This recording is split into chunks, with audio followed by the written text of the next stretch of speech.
Here's what I don't understand when you talk about where we are with credit. For me, look, I've been through the medical emergency, had a surgery, ruptured appendix, covered the Democratic National Convention in 2000, 5 days in the hospital in L.A., nearly $100,000 in health care costs, no insurance.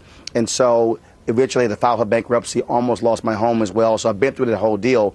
What amazes me is that coming out of that, I have no debt. But because I don't like credit cards, because I would rather pay for it, my credit score is low because I buy stuff and I pay it off. Yeah, 30% of our credit rating is called capacity. And that means on a FICO score of 850, 255 points is called capacity. And so what happens is, let's say you go and open 5 credit cards and you have balances on 1 out of 5. You're at 20% capacity. But if you open up only 1 credit card, you have a balance on it, you're at 100% capacity and you have a lower credit score. So one big thing people need to know is don't close out your credit cards. But I will tell you, Roland, in your situation, you have to establish credit. We have to have credit cards because a mortgage company or a bank won't give you a mortgage loan anymore if you have 3, unless you have 3 pieces of credit that you've had for at least 24 months. And that's what I'm trying to understand, because you would think we would want folks in a situation, if they're making more money, don't have debt, they frankly are more liquid. Essentially, our system says, no, we want you in debt. We want you to have 3, 4, 5, 6 credit cards. We want you to still owe on your cars and on your house. Yeah, well, that's one of the big problems. Another problem is, for example, tell me how the credit bureaus rate a customer or a person that has a $30,000 line of credit with a $27,000 balance. They're rated exactly the same way as somebody that has a $300 credit card with a $270 balance. It's backwards. But the problem is it's almost like the old Coca-Cola formula. They've created this thing called a credit score. They don't tell us how it works, and it's a secret formula locked up somewhere. And then the credit bureaus go out and sell your information and just want you to get more and more in debt.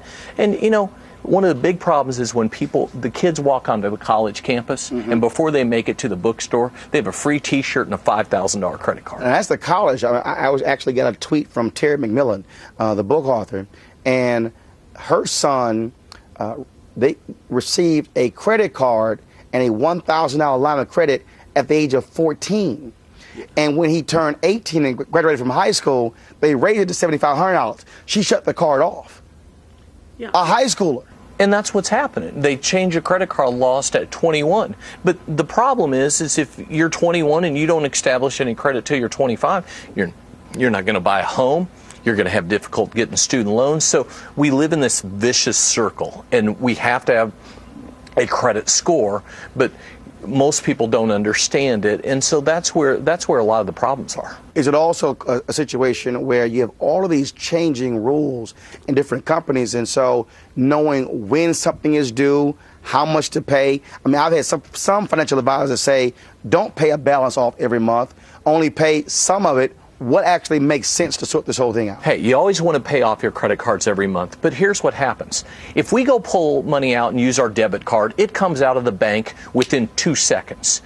If we pay off our credit card every month, it doesn't matter that you pay it off every month. It's what day does that credit card company report to the credit bureaus. So if you're sitting there and your due date is April 1st and you pay off your credit card, but the credit card companies report to the credit bureaus March 29th, and your balance is $9,000 on a $10,000 credit card, you're at 90% capacity, and that $9,000 balance determines your FICO score for the entire month. So how do you know what their date is? You don't know what their date is, and they won't tell you. So here's what you need to do. 30 to 45 days before you go to borrow money, pay off all the credit cards that you can, have maximum capacity available, and you'll have a better credit rating. But the other thing that people need to do, and I tell people, raise your right hand and repeat after me, I am not always right. When it comes to credit, we have to do what works. And by God, if it's a $20 bill or a $40 bill that's on your credit report or collection, start dealing with it right then. Don't get in a match with the collection company that, by gosh, it's not yours. Start dealing with it at that time. But what you have to do is when you negotiate with these collection companies, you have to negotiate that they'll remove it from your credit report. Now, by law, Roland, they don't have to, but it's important that you start in the power of negotiation. Well, the collection folks want the money, so you have some leverage there by saying, fine, I'll see you in the check if you take it off my report. Absolutely. And again, they don't have to, but one thing I will tell people, nice people get everything when it comes to dealing with bill collectors, because bill collectors after 4 hours, they're beat up. I mean, they don't want to deal with people anymore. So, you know, you have to practice in front of a mirror, practice with the family member, but there's no reason to go get these credit repair debt settlement companies in most cases. Go out and do it on your own. Save your money, and you can do this. And I want to ask you that last question. You see these consolidation companies. Do they really help? Because, I mean, I remember when I filed for bankruptcy, and again, I'm not telling anybody they should do that. The call stopped. The letters stopped. It really reorganized the finances. Folks got paid off. Look, I said, look, my credit's going to be screwed up anyway, so that's fine. But do these consolidation groups actually help you? No, I don't feel that they do. And I tell people in the book, you can do anything a credit repair agency can do or a debt settlement company. But here's what you have to identify. If you're over your head, if you've had medical emergency, I call it bankruptcy losing the battle to win the war. Hey, some of the most successful people in the world filed bankruptcy. You know, Henry Ford did, Donald Trump did. The financial expert Dave Ramsey did. You know, so a lot of people had to start over. You've had to start over. Look at you. You know, you're very successful, but bad credit happens to really good people. Mm-hmm. And you can't just sit there on your hands. You got to do something about it. And sometimes filing bankruptcy is one of the alternatives you need to look at.